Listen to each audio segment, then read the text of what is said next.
As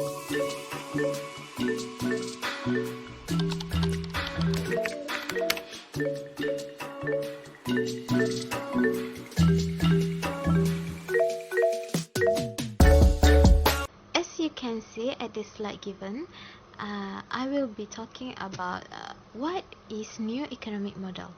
So, as everyone knows, new economic model has been set up on 30 March 2010 by the Prime Minister of Malaysia at that time, which is Yang Berhormat Datuk Seri Najib Razak. And the purpose was to transmute the Malaysian economy to become one with high income and quality growth by the year of 2020. Talking about why do we need a new economic model. So here Datuk Seri Najib state that the key plan was high income, sustainable and inclusiveness. So the problem here is Malaysian economic engine is slowing. So as to achieve the goal, they need to stimulate economic growth by improving worker productivity across all sectors of society. The second point is Malaysia was trapped in the middle of income trap. That's why Malaysia was not stayed in the top performing global economies. So we are left far away behind from the top economic countries such as United States, Japan, China, Germany and many more. So that's why we need new economic model. Our economic growth has came at considerable environmental cost and has not benefited all segments of the population. But then, even we have substantially reduced the poverty, but the hefty of 40% of Malaysian households still they earn their monthly income was less than 1,500. The income disparately must still be actively addressed. My name is Nurul Binti Norazlan. So here I want to present to you about 4 pillars of national transformations. According to Vision 2020, it's divided by 4 categories, which is first is One Malaysia, second is government transformation programs, third is economic transformation programs, and the last one is 10 Malaysian plans. So I will explain to you more detail about 4 pillars of national transformations one by one. The first pillar is One Malaysia, or the trademark is People First, Performance Now, or we can say it as Rakyat didahulukan and pencapaian diutamakan. One Malaysia is actually to introduce ethnic harmony, national unity and efficient governance. It also have 8 value of concept, which is first is high performance cultures, second is accuracies, third is knowledge, fourth is innovations, 5 is integrity, 6 is strong wills, 7 loyalty, and the last one is wisdom. It also introduced a series of KPI to measure or improve efficiencies, quality of government service. So, the example of public service in One Malaysia is Klinik Satu Malaysia, One Malaysia School Milk, Kedai Rakyat Satu Malaysia, One Malaysia Community Wi-Fi. The second pillar is Government Transformation Programs or GTP. So actually, this pillar is one to support the previous Prime Minister, which is Datuk Seri Najib Razak's One Malaysia's concepts and mottos and will be implemented until 2012.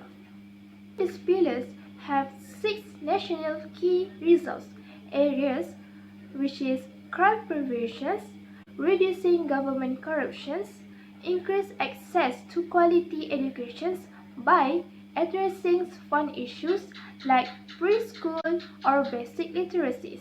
Next is improvement in standards of living for low-income groups, which is provide job opportunities, increase the basic wage, and provide welfare. Next is upgrade rural infrastructures by ensure the people access to clean or treated water. And the last one is improvement public transportation, which is parts. It is pressing issues of inflation and raising daily cost of people. The third pillar is economic transformation programs. It is to high income by year 2020. Economic transformation programs have strong focus of 12 NKES, which are National Key Economic Areas. It is potential driver of economic activity to help Malaysia economic growth. We need new economic model because Malaysia economic still thrives as a middle income category. The last pillar is that Malaysia's plans, which is to comprehensive blueprints prepared by the Eco Planning Units or EPU. So, they have a first strategy basics to achieve higher income countries. First is by increase value in country economy. Second is improve knowledge abilities, innovations and inculcates first world mind and handle continuously socio-economic inequalities, strengthen the institutions and country implementation. The goal of the New Economic Model, or NEM, is to reach high incomes and quality growth by the end of 2020. In 2010, Malaysia's annual income was equal to $7,000, but with NEM plan, the figure was predicted to be double at $15,000. This surely will help Malaysia to escape from middle income trap. The second goal of NEM, which is inclusiveness, was directed to all citizens of Malaysia, including Sabah and Sarawak, to benefit from nation wealth equally. It focused on nation right by making sure that no discrimination happened. NEM is also done to stimulate economic growth. This could be achieved when worker productivity on all sectors in society is improved. In order to acquire sustainability, a system of affirmative action is believed to be the key.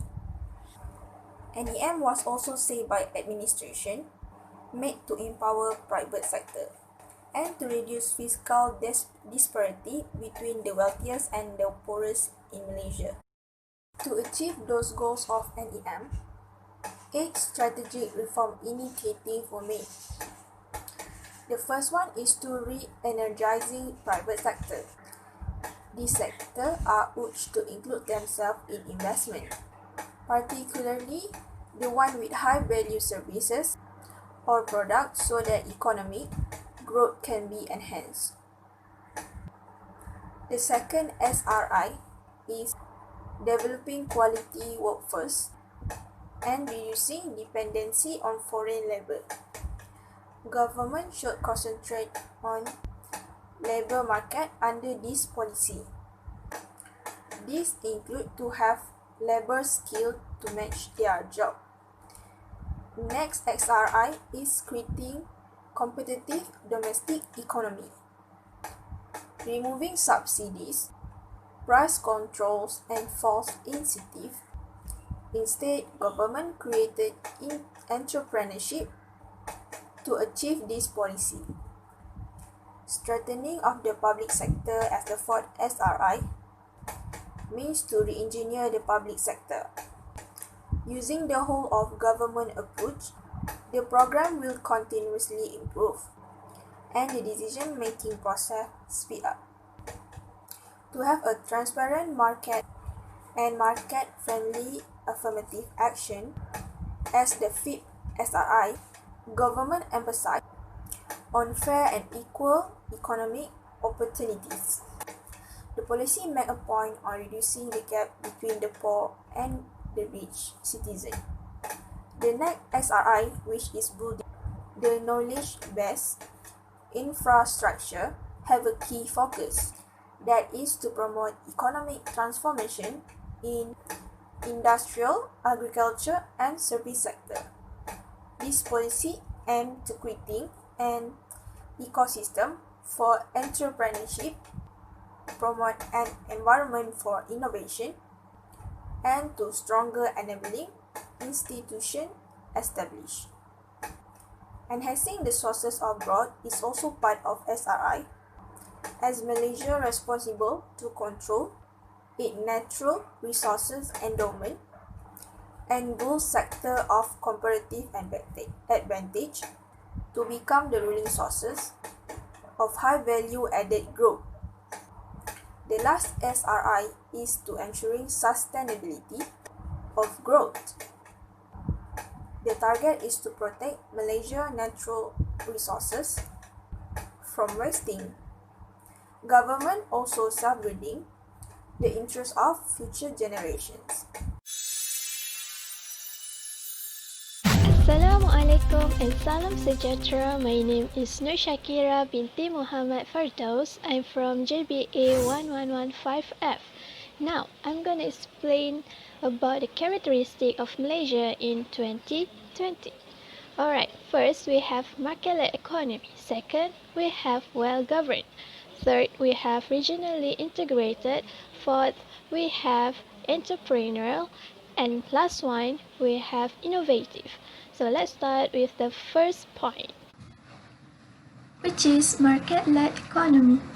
To be market-led implies that investment and production should be private sector driven. The government should facilitate businesses by simplifying processes, increasing transparency, and improving delivery of services. It should also ensure that essential regulatory requirements are market-focused and supportive. Also, the private sector must have fair access to all opportunities, underpinned by a competitiveness environment made possible by effective competition legislation. The government should retain a role to restore stability in the face of disruption from market failures. For the second point, we have well-governed. Malaysia is well-governed when government institutions are dynamic, flexible, and held accountable to performance-based outcomes. There should be ample opportunities for locally empowered economic ecosystems to operate through appropriate decentralization of functions and processes. Comprehensive social and health safety nets should be in place to facilitate economic participation by all segments of society. Working with the private sector, the government should draw up rules and regulations to foment good business performance and integrity while ensuring that excessive risk-taking is avoided.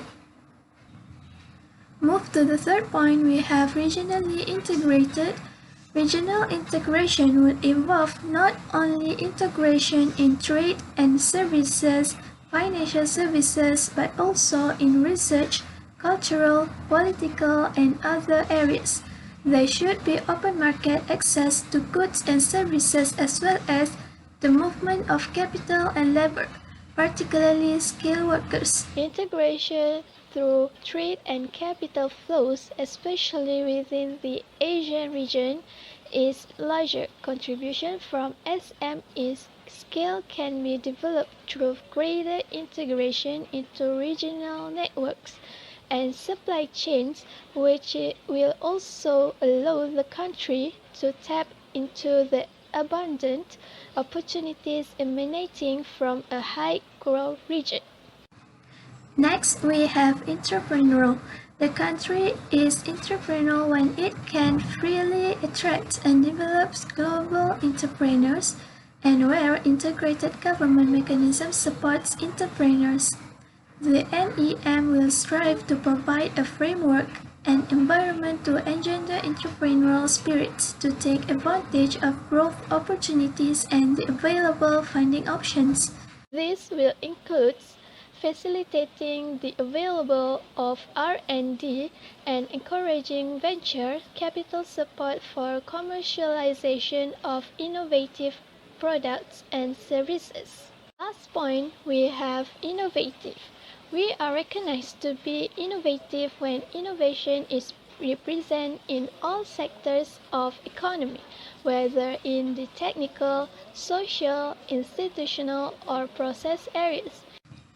New products and services will excite market demand, utilizing state-of-the-art technology from homegrown and global innovation centers.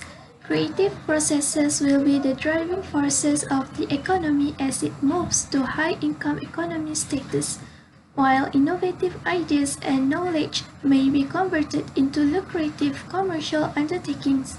There would also be many incidences of failure which needs to be managed. Above all, intellectual property rights, which is IPR, and other rights should be protected. My name is Nurul Farhana Azman and I'm from JBA 1115F. And now I'm going to talk about 3 benefits of new economic model to rakyat and to the business organizations. The first benefit of new economic model is high-income economy. In high-income economy, rakyat can expect more choices of basic needs and desire needs, and they have high purchasing power. And also, they have an upward spiral of consumption and high-income career choices. Next is, rakyat can have a better life quality, includes healthcare and social support that accessible to all rakyat and income groups, for example, T20, B40 and M40. Also, rakyat will have an opportunities for upward mobility that refers to the capacity or facility for arising in a higher choices economic or economic positions. For example, hospitality jobs, public relation jobs, accounting positions, and etc. Next, rakyat can get the reward from innovation and creativity. Innovation can lead to a higher productivity that the same input generates the greater output. As productivity arises, more product and services will be produced. The last high-income economy is rakyat can expect the greater confidence in the robustness of the economy. The second benefit of new economic model is rakyat will feel included as a result for living and working in safe surroundings.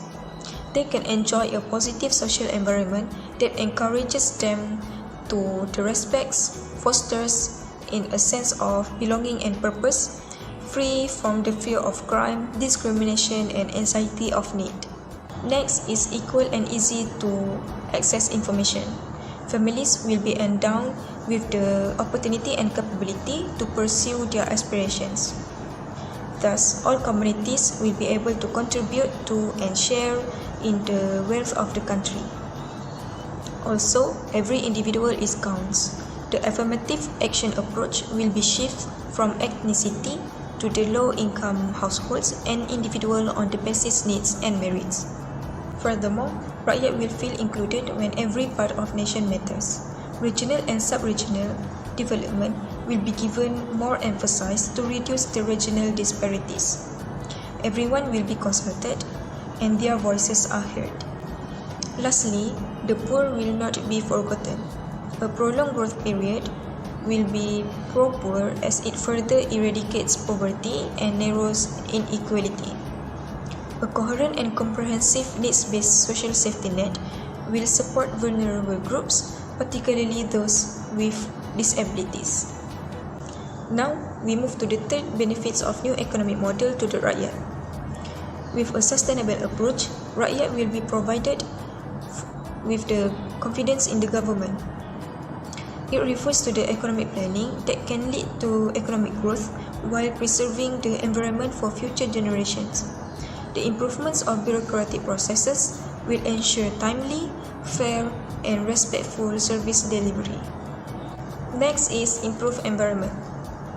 That future generations will be assured for continued to access clean air, clean water, healthy recreational living conditions, and well-preserved biodiversity.